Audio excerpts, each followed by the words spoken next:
আসসালামু আলাইকুম। সিমিস creative lifestyle থেকে আমি সিমি সবাইকে ওয়েলকাম করছি নতুন আরও একটি ব্লগ ভিডিও দেখার জন্য। গাছ পছন্দ করে না এমন মানুষ কিন্তু খুঁজে পাওয়াই যাবে না। প্রত্যেকটা মানুষই গাছ পছন্দ করে, আর গাছ যেহেতু আমাদের অক্সিজেন দেয় সেজন্য গাছ ঘরের মধ্যে রাখলে কিন্তু অনেক ভালো স্বাস্থ্যের জন্য। আর বিশেষ করে এই গাছগুলো, মানি প্লান্ট গাছগুলো কিন্তু খুব ভালো অক্সিজেন দেয়। আর এই মানি প্লান্ট গাছগুলো কিন্তু তেমন কোনো যত্ন করতে হয় না, মাটিতেও হয় পানিতেও হয়। তো আপনারা চাইলে কিন্তু পানিতেও রাখতে পারেন। তো প্রথমে আমি একটা ডাল নিয়েছি, ডালগুলো কেটে নিয়েছি আর এখন ভালোভাবে ওয়াশ করে একটা মগে রেখে দিচ্ছি। এটা সিরামিকের একটা মগ। তো চাইলে কিন্তু কাচের জারেও রাখা যেতে পারে, আর কাচের জারে যদি রাখেন দেখতে কিন্তু আরও বেশি ভালো লাগবে। আর কাচের জারে রাখার আইডিয়াটাও আমি আপনাদের সাথে শেয়ার করব। তো প্রথমে একটা কাচের জার নিয়েছি, আমি জারটা ভালোভাবে ওয়াশ করে জারের মধ্যে পানি ভরে নিলাম। আর এখন আমি এটার মধ্যে কয়েকটা পাথর দিয়ে দিব, দেখতে ভালো লাগবে। আর আপনারা চাইলে কিন্তু কালারফুল যে পাথরগুলো আছে সেগুলোও দিতে পারেন। তো এভাবে করে রেখে দিলে কিন্তু দেখতে অনেক বেশি ভালো লাগে। আর স্টোন দেওয়ার কারণে কিন্তু এটার সৌন্দর্যটা অনেকটাই বেড়ে গেছে। অনেক আপুরাই বলেন যে স্টোন কেন দিই, আসলে স্টোন দেওয়ার কারণ হচ্ছে সৌন্দর্য বৃদ্ধির জন্য, আর কিছুই না। স্টোন ছাড়াও কিন্তু এই মানি প্লান্ট গাছ আপনারা পানিতে রাখতে পারবেন, খুব সুন্দর গ্রো করবে। আর পানিতে রাখলে অবশ্যই 2-3 দিন পর পর পানিটা চেঞ্জ করে দিবেন। এই যে দেখেন কত সুন্দর একটা শোপিস তৈরি হয়ে গেল বিনা পয়সায়, বিনা খরচে। তো এখন হচ্ছে ডাইনিং টেবিলে কিছু প্লেট বাসন আছে, এগুলো আমি ক্যাবিনেটে রেখে দেব। মেহমান এসেছিল, তো আসার পরে আমি সব কিছু ওয়াশ করে পানি ঝরতে দিয়েছিলাম টেবিলের মধ্যে, আর গুছিয়ে রাখা হয়নি। তো আজকে একটু সকাল সকাল গুছিয়ে রাখছি। আর একটা কথা, আমি কিন্তু একদম সকাল থেকেই ব্লগটা শুরু করেছি। আর সকালবেলায় আমার সংসারের বেশিরভাগ কাজ করা হয়, সেজন্য সকাল থেকে আসলে ব্লগটা শুরু করতে হয়। আর সকালবেলা কিন্তু প্রচুর ব্যস্ততার মধ্যে কাটে, আমি জানি আমার মতো প্রত্যেকটা গৃহিণীরই সকালবেলা অনেক বেশি ব্যস্ততার মধ্যে কাটে। আর আমরা যেহেতু ব্লগিং করি, ব্যস্ততার মধ্যেও মাঝে মাঝে অল্প স্বল্প ফুটেজ কিন্তু আপনাদের সাথে শেয়ার করতে হয়। গরমে কার কী অবস্থা? গরমে তো আমার অবস্থা একদমই খারাপ হয়ে গিয়েছে। বিশেষ করে স্কুলে আসা যাওয়া করতে হয়, বাচ্চাদেরকে আনা নেওয়া, টিফিন খাওয়ানো, তো সব কিছু মিলিয়ে কয়েকবার আমাকে স্কুলে আসা যাওয়া করতে হয়। সেজন্যে গরমটা বেশি হওয়াতে আমাদের একটু অসুবিধাই হচ্ছে। তো তীব্র গরমে আমি আমার সংসারের কাজগুলো যেভাবে গুছিয়ে করি অল্প সময়ের মধ্যে, সেগুলোই আজকে আপনাদের সাথে শেয়ার করব। আশা করছি ভিডিও জুড়ে থাকলে আপনাদের কাছে ভিডিওটি অনেক বেশি ভালো লাগবে। তো আমার প্লেটগুলো এখন সবগুলো আমি ক্যাবিনেটের মধ্যে রেখে দিচ্ছি। আসলে এই কাজগুলো সাথে সাথে না করলে দেখা যায় প্লেট পরে থেকে আবারও ময়লা হবে, আবারও ওয়াশ করতে হবে। তো সাথে সাথে রেখে দিলেই ভালো। অনেক শখ করে চ্যানেলটি খুলেছিলাম, ভেবেছিলাম নিয়মিত ভিডিও আপলোড করব আপনাদের সাথে। আসলে আমি বিজনেসের কাজ নিয়ে ব্যস্ত হয়ে গেলে আর ভিডিও করা হয় না। দেখা যায় বাচ্চাদের স্কুল, বিজনেস সব কিছু সামলিয়ে আসলে কুলিয়ে উঠতে পারি না। তারপরেও যেহেতু ব্লগিংটা আমার অনেক বেশি শখের, আমি ইনশাল্লাহ চালিয়ে যাওয়ার চেষ্টা করব, বাকিটা আল্লাহ ভরসা। তো এখন হচ্ছে ডাইনিং টেবিলটা আমি জাস্ট উপর থেকে একটু ক্লিন করে নিয়েছি। আর আমার ডাইনিং টেবিলের নতুন ডেকোরেশন বা ডাইনিং রুমটা আমি সুন্দর করে সাজাবো, খুব তাড়াতাড়ি ভিডিও আসবে ইনশাল্লাহ। তো এখন রান্নাঘরে চলে এসেছি।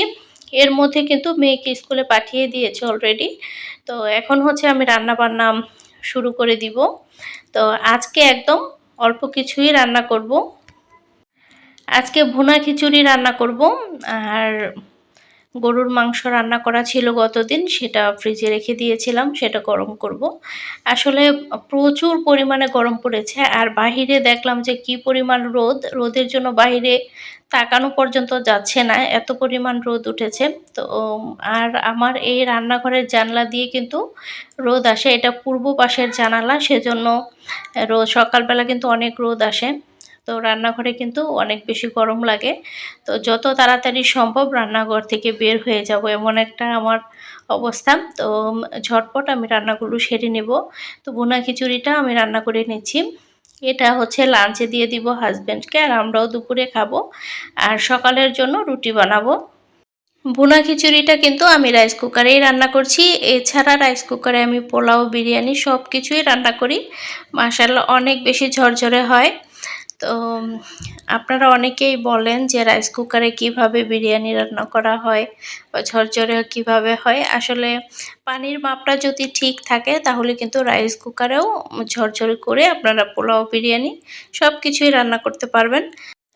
তো গতদিন গরুর মাংস রান্না করেছিলাম আর একটু বেশি পরিমাণে রান্না করে রেখেছি।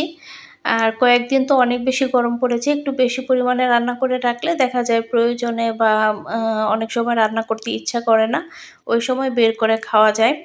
তো একটু বেশি করেই রান্নাটা করে রাখলে পরবর্তীতে কিন্তু অনেকটাই হেল্প হয়। যেহেতু বাচ্চাদের ঘর, বাচ্চারা কিন্তু দেখা যায় মাছ খেতে চায় না। তো সেই ক্ষেত্রে গরম করে বাচ্চাদেরকে খাওয়ানো যায়।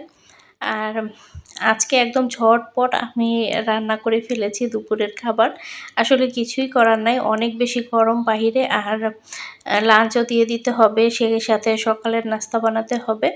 তো এভাবে করেই আসলে কাজগুলো করতে হয়। তো এখন হচ্ছে আমি রুটি বানিয়ে নিয়েছি। হাসব্যান্ড অফিসে চলে যাবে, উনাকে নাস্তা দিব। তো আপনারা কিন্তু দেখে বুঝতেই পারছেন আমার জানালা দিয়ে কি পরিমাণ রোদ আসে। তো সকালবেলা কিন্তু অনেক রোদ আসে। গরমের দিন কিন্তু রোদ আর সহ্য হয় না। শীতের দিন হয়তোবা ভালো লাগবে। আর সেজন্য আমি যত তাড়াতাড়ি সম্ভব একদম চেষ্টা করি সকালবেলায় সব রান্নাবান্না করে ফেলতে। তাহলে গরমের হাত থেকে কিছুটা হলেও বাঁচা যায়। আর আপনারা এই গরমে সবাই বেশি, বেশি করে পানি, শরবত এগুলো খাবেন এবং বাচ্চাদেরকেও খাওয়াবেন। আসলে বাচ্চারা কিন্তু পানি খেতে চায় না। বিশেষ করে আমার বাচ্চা ২ টা পানি একদম খেতে চায় না। সেজন্য আমি ওদেরকে একটু পরপর শরবত বানিয়ে দেই। লেবুর শরবত, তারপর হচ্ছে ট্যাং দিয়ে শরবত বানিয়ে দেই। আর আমরা চেষ্টা করি প্রচুর পরিমাণে দেশীয় ফল খাওয়ার জন্য এই সময়টাতে। এতে করে স্বাস্থ্যের জন্য অনেকটাই ভালো। আর ফুলকো, ফুলকো রুটি কিন্তু বানিয়ে নিচ্ছি। সকালের নাস্তা আপনাদের ভাইয়া বসে আছে, গোসল-টোসল করে রেডি হয়ে গিয়েছে। তো সকালবেলা এত বেশি ব্যস্ততার মধ্যে কাটে, তারপরেও হচ্ছে আমি ট্রাইপডে মোবাইলটা লাগিয়ে একটু ভিডিও করছি। যেহেতু অনেকদিন ধরেই আপনাদের সাথে ভিডিও শেয়ার করা হচ্ছে না। আসলে আমি বাবার বাসা থেকে আসার পরে অনেকগুলো অর্ডারের কাজ জমে গিয়েছিল, সেগুলো করলাম। তারপরে হচ্ছে এক কালারের বিছানার চাদরের অর্ডার ছিল, 3 পিসের অর্ডার ছিল। তো সবগুলো হচ্ছে পার্সেল রেডি করে সবগুলো ডেলিভারি দিলাম। তো আলহামদুলিল্লাহ এখন কিন্তু মোটামুটি হাতের কাজ আমি গুছিয়ে নিয়েছি। তো এখন আস্তে ধীরে আপনাদের সাথে সবকিছুই শেয়ার করবে। আর এই বাসাতে নতুন এসেছি, অনেক প্ল্যান ছিল। বাসাটাকে সুন্দর করে সাজাবো, আপনাদের সাথেও শেয়ার করব। আসলে সময় সুযোগ হয়ে উঠছে না। তারপরেও কিন্তু আমি আপনাদের সাথে ইনশাআল্লাহ শেয়ার করব। সবাই আমার সাথে থাকবেন। তো সকালের নাস্তার পর্ব শেষ করে এখন আমরা মা ছেলে স্কুলে চলে যাচ্ছি। আর জাইফার জন্য টিফিন নিয়ে নিচ্ছি। তো স্কুল থেকে চলে এসেছি। আর স্কুল থেকে এসে আমরা এখন মা ছেলে শরবত খাবো। জাইফা হচ্ছে ছুটির পর কোচিং করবে। আমি আব্দুল্লাহকে ছুটির পর নিয়ে এসেছি।